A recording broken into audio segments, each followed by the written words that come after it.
All right. Okay, we're good. Oh, I had to hit that I accepted it and now it changed. Okay. All right, great. Well, hi, everybody. Hi.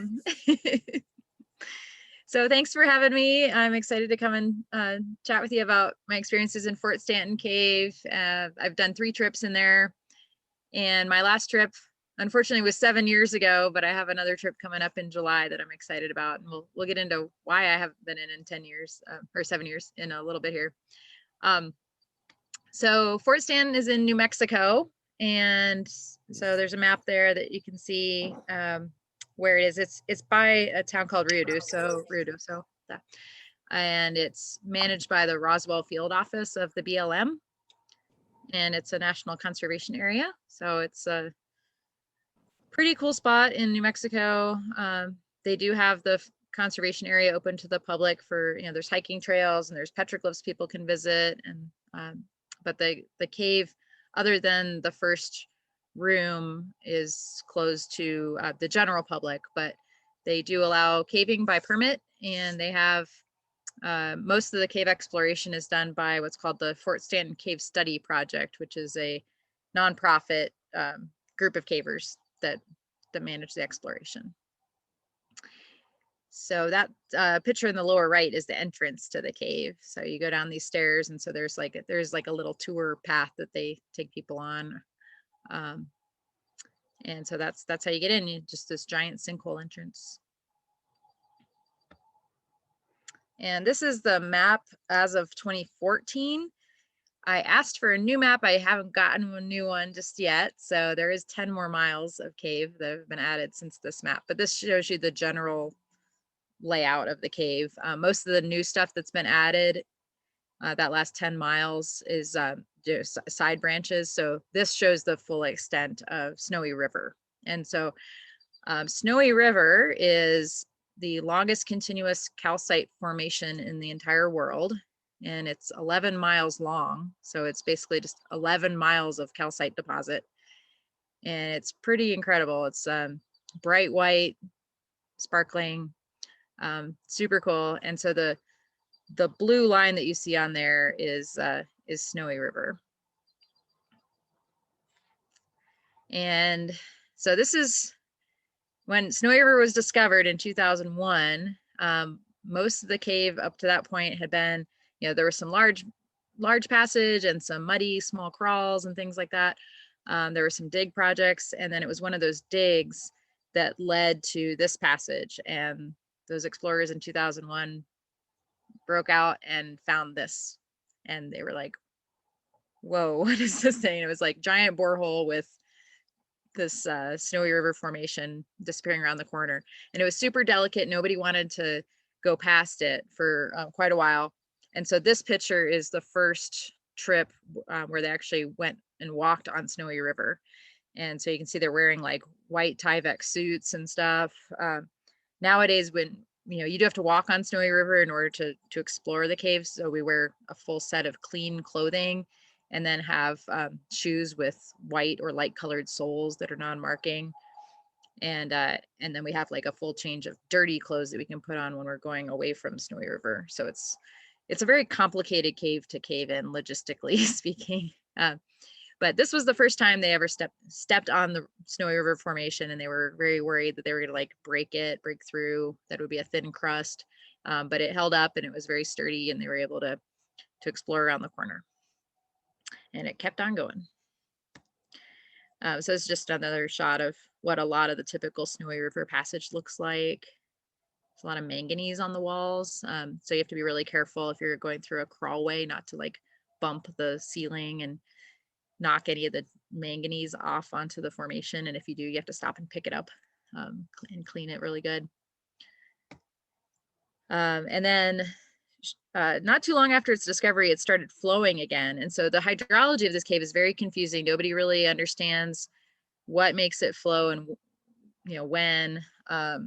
So sometimes it just, trips have gone in there to explore, and the river is flowing again, and nobody can go any further. So when that happens, they just wait until the water goes back down, and then let the formation just dry out and solidify again, so that because it can be like almost soft and you can't step on it until it's dried enough. So there's lots of periods of time in the exploration of this cave where people have had just wait for it to dry up. 2008 is when the crawl from hell was discovered. This is the most annoying part of the survey of the whole cave, of the travel anyway, to get to the current end of the cave and where we're surveying now. And this is, it's about a half-mile crawl. And one thing that makes it extra hellacious is that, yeah, you have these really heavy, large packs, and you're trying to go, slow enough that you don't want to hit the ceiling with your pack. And if you do, you're going to, like I said, knock that manganese off onto the formation. And so it's the weirdest cave I've ever caved in, because you've got like a damp rag in your pocket and like a nail brush, and you use that to like clean off your shoes if you get any gunk on them, so you don't get it back on the formation. And you're like, using that damp rag to clean up any messes that you make. So you're extra careful not to knock anything down onto the formation. They want to keep it nice and white. But yeah, going through this thing is a pain.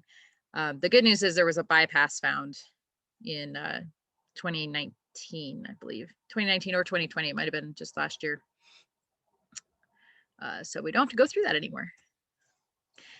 These things are called magic carpets. So they're just pieces of plastic, and this has greatly sped up the travel time to the end of the cave. So, the guy on the right is walking on Snowy River, and then what you can do is keep your clean shoes on and go across the piece of plastic and then hop back onto the Snowy River on the other side. So you don't have to like change into dirty shoes just to do a short walk across the dirty bank there. So there's I don't know, about 12 miles or so of the cave with like tons of these magic carpet things in them. It's unbelievable. So anyway, when I got involved in Snowy River, they had hit this thing called rough country. So the cave just, other than the crawl from hell and a couple other obstacles, Snowy River was just going for miles and miles and miles, and you could just literally almost run down the passage. It was just borehole and really incredible. And then they got to rough country, and this is a giant like breakdown collapse. And so they started surveying through rough country, and then I was on the team that finished the survey through rough country and did a little bit of flagging through there to pick out the best route. And so this was our team before we went in the cave in 2012. That's Adam Weaver and me and Brian Kendrick and Garrett Jorgensen. And our packs were really large on this trip because we weren't yet drinking any water in the cave. And so we had 6 liters of water with us. And I had heard stories about Fort Stanton, and I was pretty intimidated because, I'm used to doing long trips, but not as long as they were doing without sleep. So, I do a lot of camps in caves, but they weren't yet camping in Fort Stanton at the time. And we had, we were planning to do like a 30-hour cave trip without sleep. And I was like, are you guys crazy? And it's so much, the travel time is unbelievable. Like, and the travel distances, we traveled 10 miles one way to the end of the cave, and then surveyed about a mile, added that to the map, and then traveled back out 11 miles. So it was like over 20 miles of travel underground in about 30 hours. So it was pretty exhausting. But I was pleasantly surprised. It actually wasn't as bad as I had thought it was going to be, but it was a little intimidating at first. So this is some of the stuff that we surveyed on that trip. We continued the survey of Snowy River downstream upstream. It's actually upstream after we got through rough country, and we found this area called the Meanders. Some more pictures from that area. And it just kept going and going and going. Oops, sorry, I went too fast. That's okay. Anyway, and then, yeah, this looks like a yard sale, but yeah, we had to take a break sitting on the formation, you know, you got your white shoes on and your clean clothes and everything's clean, and you can just take a break sitting there on the formation. It's the best place to stop. And this is some more of the passage that we found on that trip. Just big borehole, just kept going to the southwest. We did a little science on that trip. This is Garrett. He was collecting some ferromanganese samples there's a microbiologist that was doing some work in the cave. So there's a lot of science going on in Fort Stanton, as well as survey. Brian Kendrick on the right, he was sketching, and he's unbelievable. I can't believe how much he was able to sketch that fast. There he is, sketching away. And then this is where we ended our survey for that day. We took a shot that was, I think it was over 250 feet long, one survey shot, and we were using a disto. And so the laser on the disto, I've never seen this happen before. It was so large that the dot was so big at that distance that, I mean, it would, like, for a target, we just used our body because it was like the size of somebody's chest. It's like a ridiculous survey shot. So that was a great place to turn around, and Snowy River just kept going out of sight. But it was probably about 3 o'clock, 4 o'clock in the morning. So we needed to turn around and start heading out of the cave because it took about, I think it took about 8 or 9 hours to get out, something like that. So yeah, that was a 29-hour trip, and we surveyed 5,400 feet. And this was right at the end of the day. And then there was this is just one slide on a trip that happened the next week after our trip. Right around the corner, they found an area called Midnight Junction. And so this is somebody's bat emblem from their GGG backpack had fallen off. And anyway, somebody on that trip put it there and made like a little sign. But anyway, they found Midnight Junction. So at Midnight Junction, Snowy River continued one direction, and then this area with all these soda straws is called Harmony Hall, and that's what was the other direction. So they made another really significant discovery. And in a little bit here, I'm going to talk about the camp that was established, and the camp is right by Midnight Junction. So then the next trip that I did was in 2013, and that was with Stan Allison. And then again with Adam Weaver and Brian Kendrick. This was before we headed in. Had a little snafu, didn't have the right key. We had to break into the cave. So this is Stan using a Dremel tool to get us into the cave.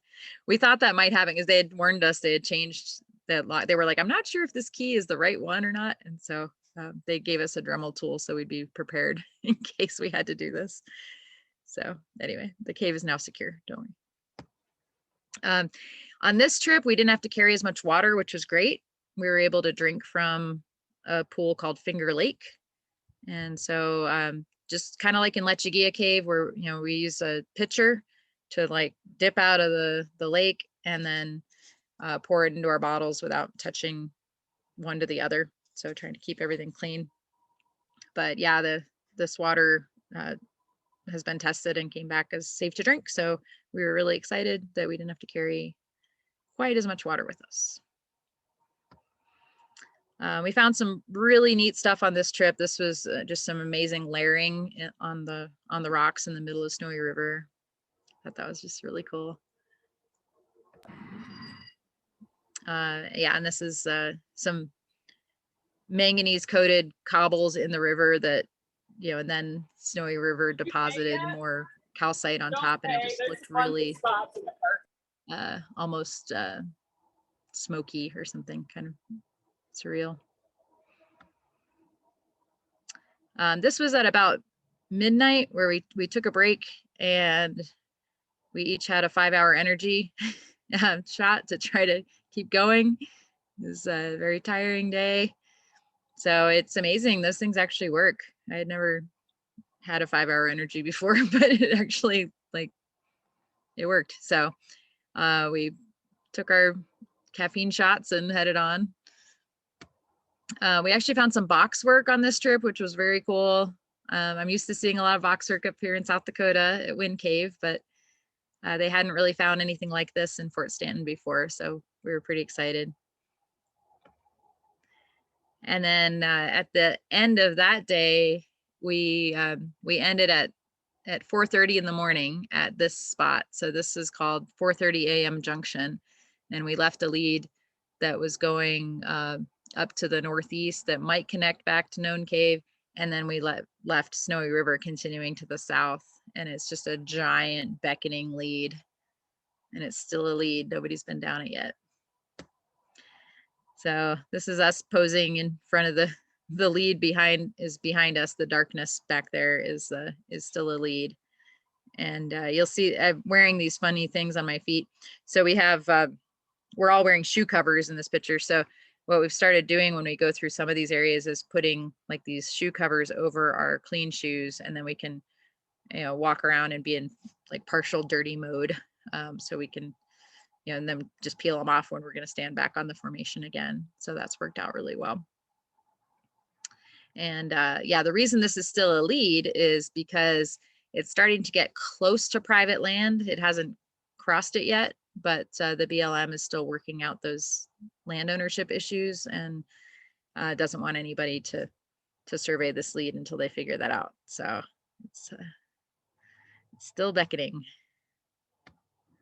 So that was a 30-hour trip on which we surveyed 5,700 feet. So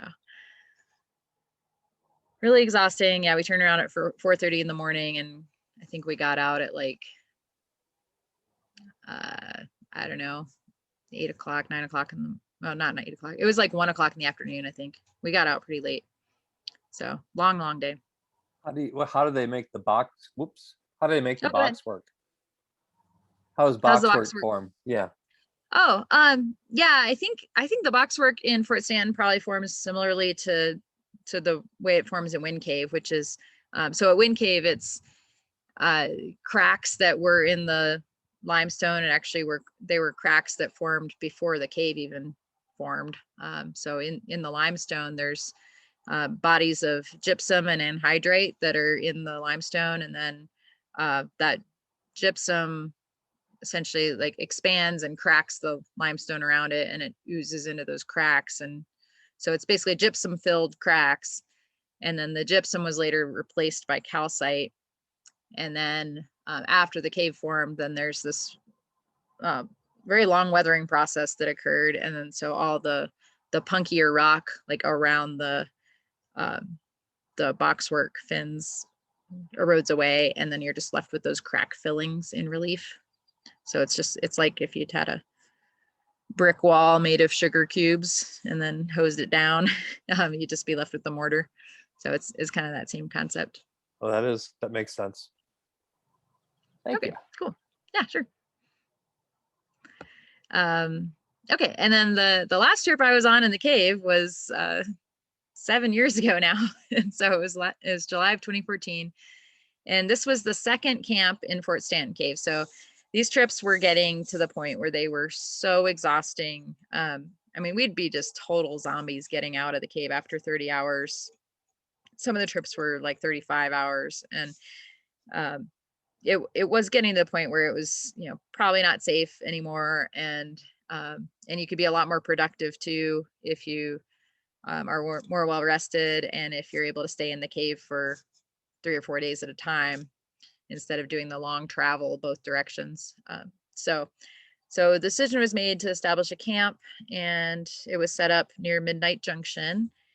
And so the camp kind of follows the same model as the Jewel Cave camp. So there's sleeping bags and stoves and things that are stashed in the cave for the long term, and they're in trash bags with desiccant to keep them dry. And then everybody just brings their personal gear with them that they need for the duration of the trip. And in this case, we brought little tarps that we lay down, so each person's individual sleeping area has like a little tarp. So we camped for 4 days, and it was much, much better than the long days. It was really nice. So, yeah, this trip was with Derek Bristol and Stan Allison and Steve Rice and myself. And so we went back to 4:30 a.m. Junction, and since we weren't allowed to go down the really good lead down Snowy River, we went the other direction to the northeast. And so this was the beginning of our survey there. And we ended up finding this thing, which we called this catch 23. And if there's any people out there that have ever seen the show Trailer Park Boys, it's a Rickyism. So Ricky is one of the characters on Trailer Park Boys, and he talked about a catch 23 situation one time. So anyway, the reason we named it that was because we were really concerned about potentially breaking these soda straws as we went through this crawl. But we suspected that we were only about 100 feet away from known passage on the other side. And if we tried to go back out the long way that we had come in, we had traveled over a really delicate part of Snowy River that we were really worried that we were going to break through the formation. So it was like, do we try to push through this soda straw crawl, or do we go back the other way and risk damaging the Snowy River formation? So it was like, let's try it. So Stan pushed through this, and and just with like coaching from everybody, we'd be like, oh, watch your right shoulder. Oh, watch your head. Oh no, and he didn't break anything and made it through. And he popped out in a passage that was already known, and we all very carefully made it through there without breaking anything, and we were able to go a different way back to camp. So that's the catch 23 shortcut.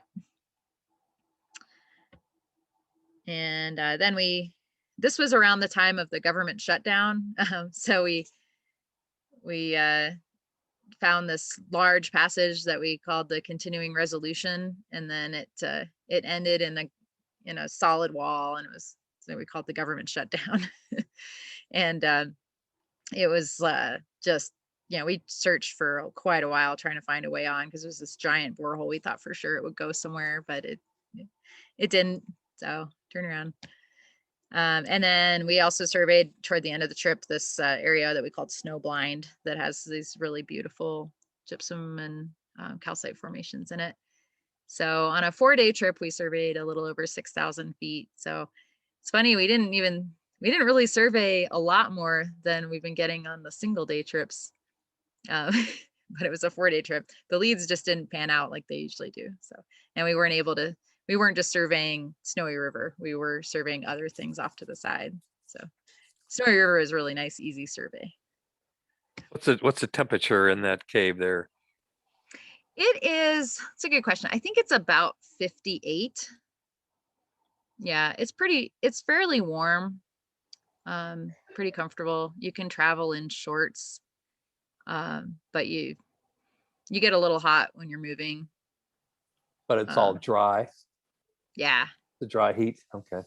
Yeah, it's a dry heat, exactly. Because ours are 56, but man, once you get wet, it's cold. Yeah, and you don't ever get cold in this one, so it's pretty awesome. Cool. Yeah, so the Snowy River has been flowing off and on periodically since 2014, and so there's been a bunch of these trips that have, people have gone in and been like, oh cool, okay, the formation's dry, let's do a trip like right now. And and my schedule at work is such that it's harder for me to just jump on a trip really quickly like that sometimes.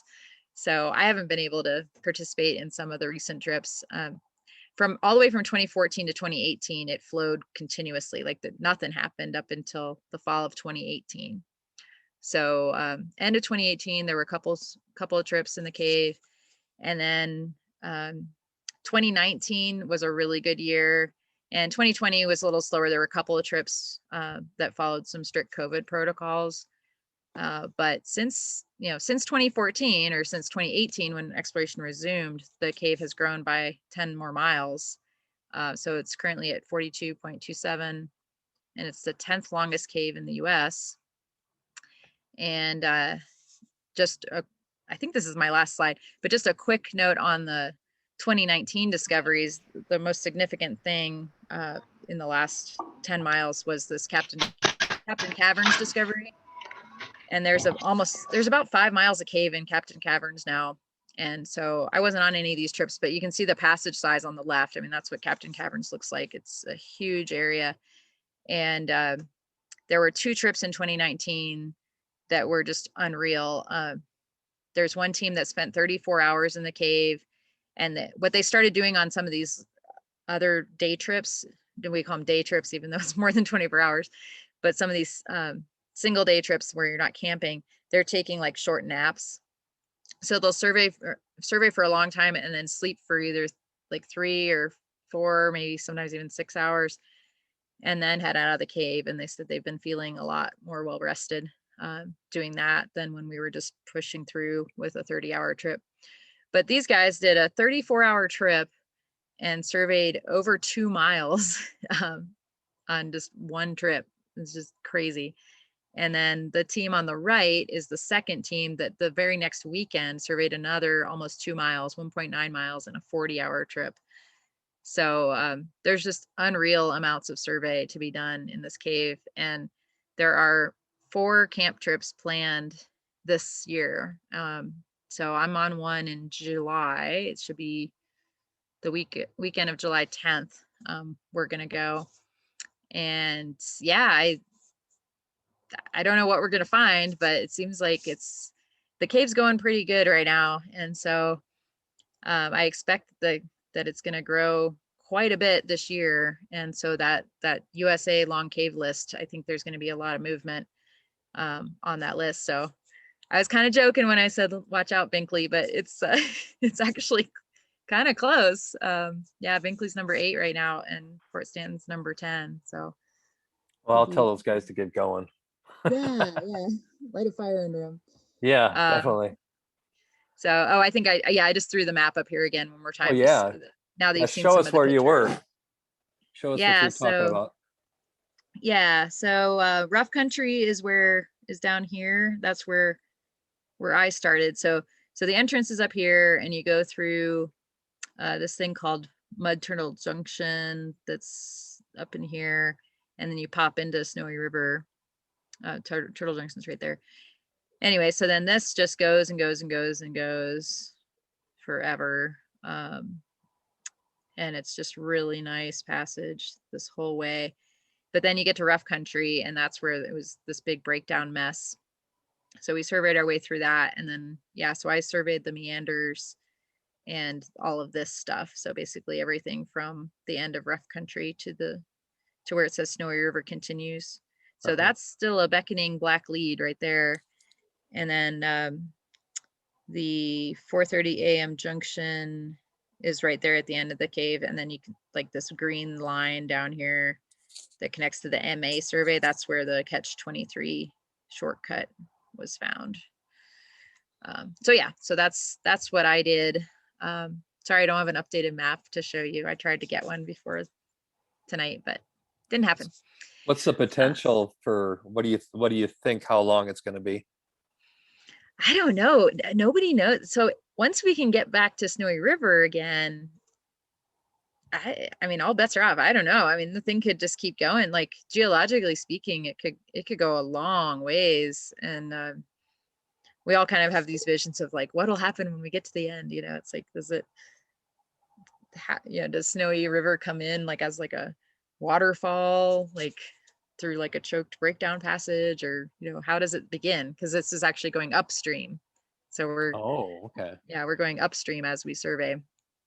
So anyway, I really don't have a guess for you. I mean, if Snowy River ends right around the corner, then, you know, I think we're pretty limited in what the side passages will do. So, I mean, there might only be another 15 miles or something left, but I mean, I think this cave has really good potential. I mean, is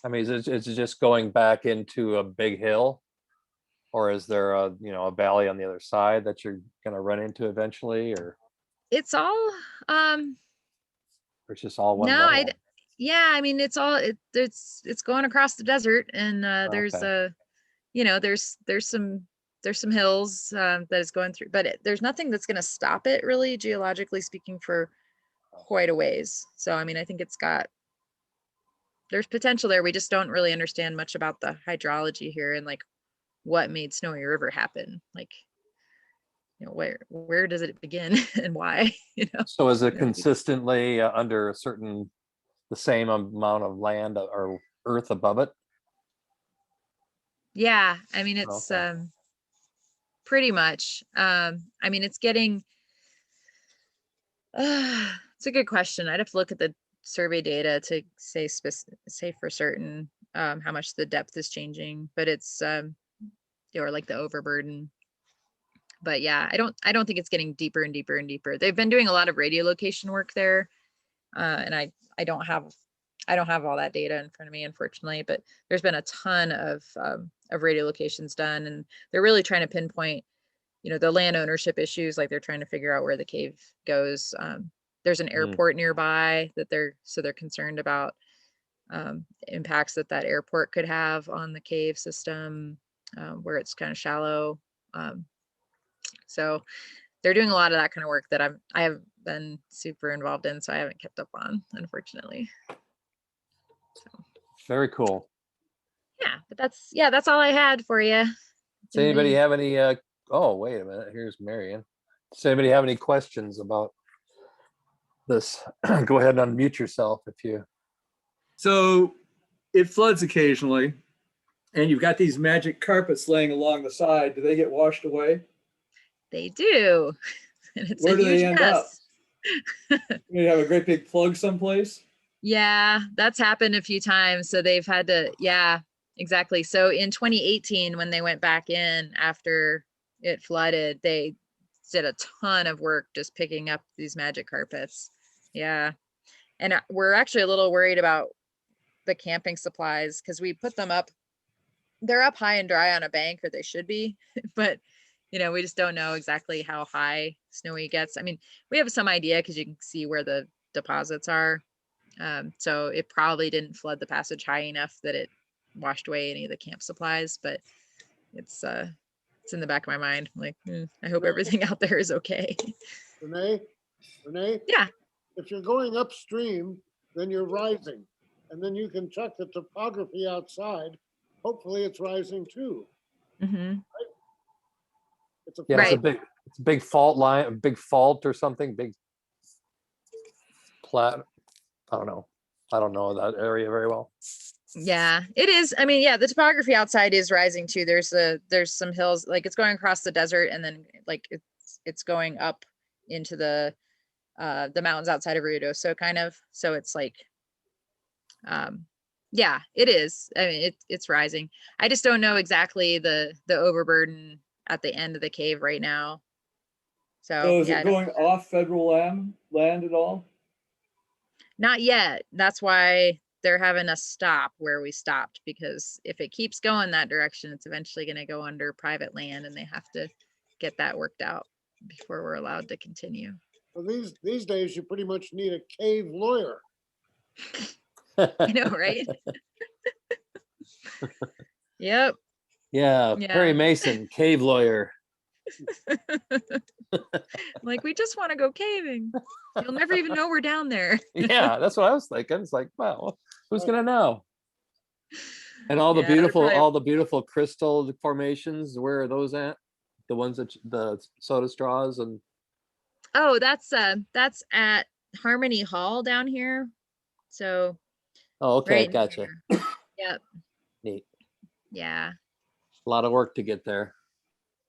Yeah, it's really far.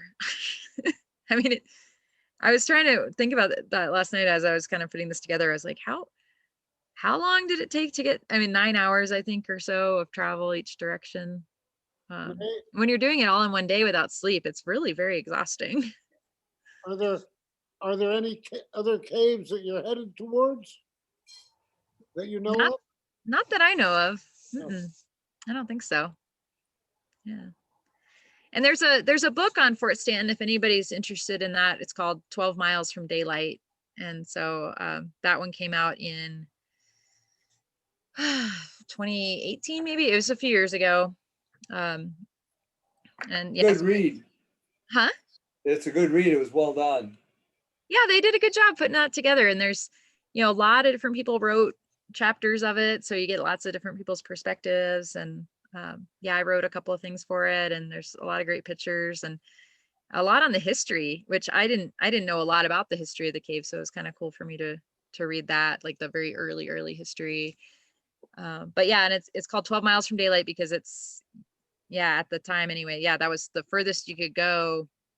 We're still trying to figure that out, if it's like the furthest distance wise you can go from an entrance anywhere in the world or not. Like they haven't yet found another cave that has a greater distance. There's a lot that are deeper, there's a lot that take longer, maybe travel time wise, but Yeah, 12 then you find another entrance that's gonna ruin that. I know, right? Dang it. Darn. Better not look too hard. You can get Gary Roberson out there. He'll bring his drill and make you a new entrance. There we go. That's what he did at Binkley. Is all of the deposition of this calcite material, does that only happen during the occasional floods that happen? Yeah, as far as we know, yeah, it's only being actively deposited while it's flowing like that. Yeah. And now apparently, like I haven't been back in the cave in a while, but people who have been in there recently have said that it's the cave's looking like the Snowy River is looking a lot more brown now. And you probably saw there were a lot of my pictures where it looked kind of brown, but I guess a lot of it looks like that now. It's not the bright white that it used to be. So there's a lot of mud and like silt kind of mixed in with the water. That's So do we know where the source for the flooding is? You don't know the cause specifically, but nah. It can't. I Nobody was, can figure it out. I was wondering if they can get any accurate depth measurements with the radio location, or is that just an area? Somewhat. I mean, it's not exact. I mean, anybody who's done radio location work will tell you that it's not, you can get pretty close with radio location, but so yeah, I wish I knew those numbers for you. I should have asked about it before anticipating that somebody would ask me that question, but I don't really know what they're finding for the depths on the radio locations, but I know they've been doing a ton of them. They do every time there's an expedition, so they'll do like these week or 2 week long expeditions, and they have this bunkhouse where everybody stays. And so there's a lot of the cavers that were really active in the early days of the exploration that now can't physically get out to the very end of the cave anymore. That's the project they've taken on, is doing a lot of this radio location work. So they do it pretty much every single expedition. There's somebody on the surface running around with a cave radio. Oh, while you guys are underneath. Yeah, but we don't set up the cave radios. At least I haven't on any of the trips I've been on yet, but they've got other people down there doing that work. I've done a lot of radio locations in Jewel, but not in Fort Stanton yet. Renee, Cool. you must plot this on top of a topographic map and see exactly where you are, Mm-hmm. right? Yeah. Yeah. We've got several maps like that, and that's how they know that we're getting kind of close to private land. So they want us to wait. Huh. Yeah. So that's Okay. almost, so that stretch is from one end to the other, the straight stretch. That's about 30 miles of passage, you think?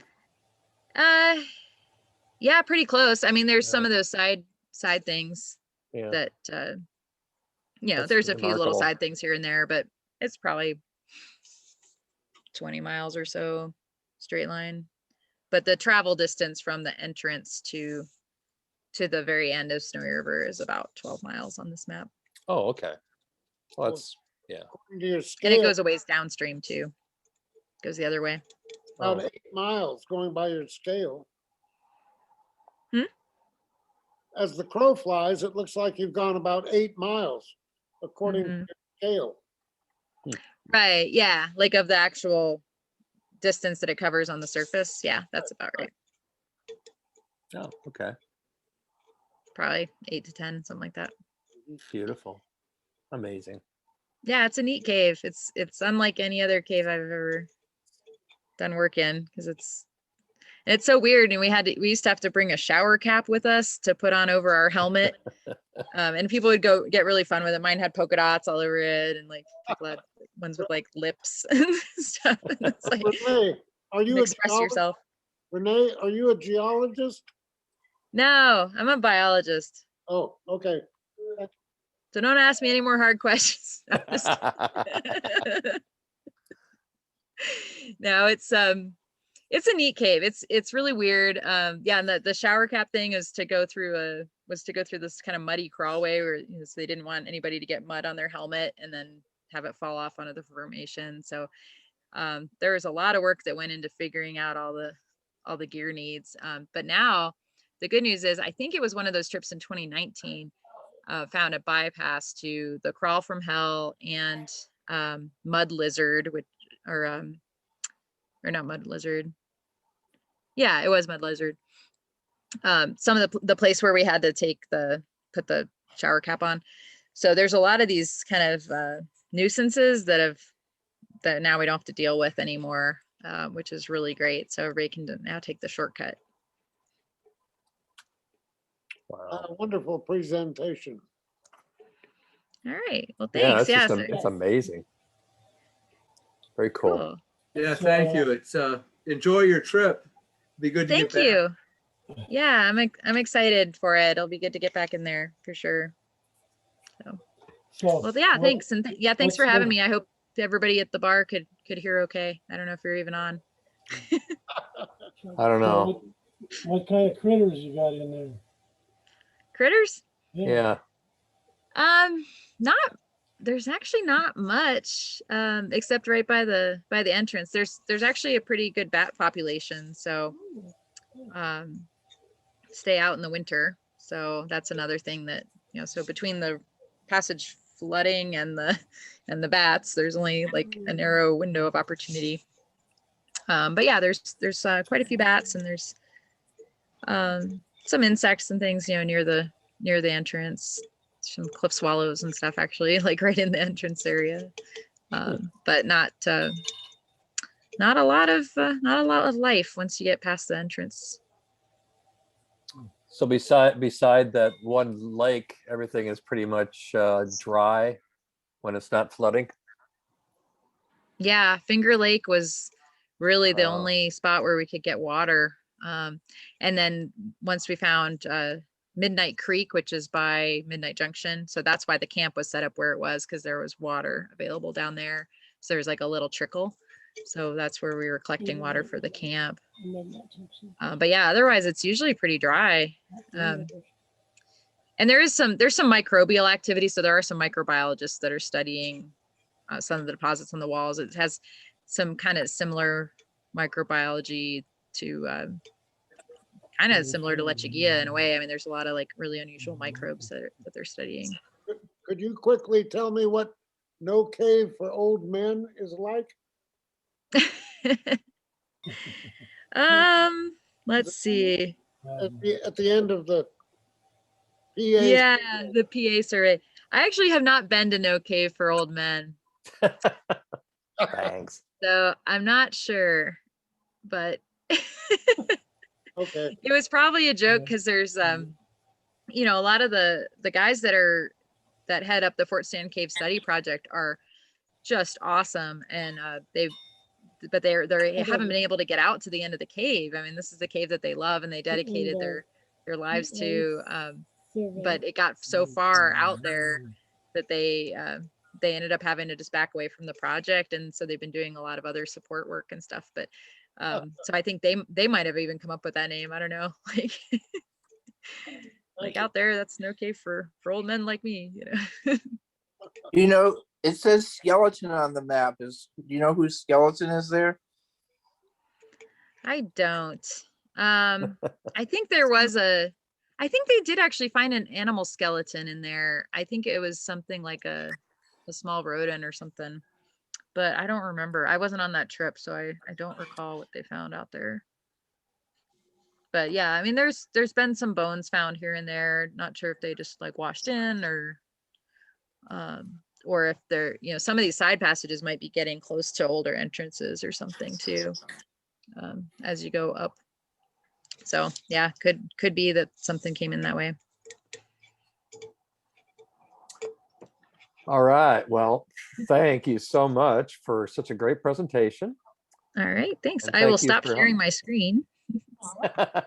Okay. All right. Thanks, Yeah, that was guys. great. So Yeah, thank you. so You're welcome. next week we got or next month we got Dave Everton doing a live presentation for us, and it sounds like it'll be kind of funny. So hope you all can come back and join us for that one. But thanks a lot, everybody. Charlie, you still there? You want to say anything? He's in the bar someplace. Okay. Well, talk to you guys later. Thanks a lot for coming. All right. Good night, everybody. Good night. Great Thanks Great for having show. me. Great show. Night.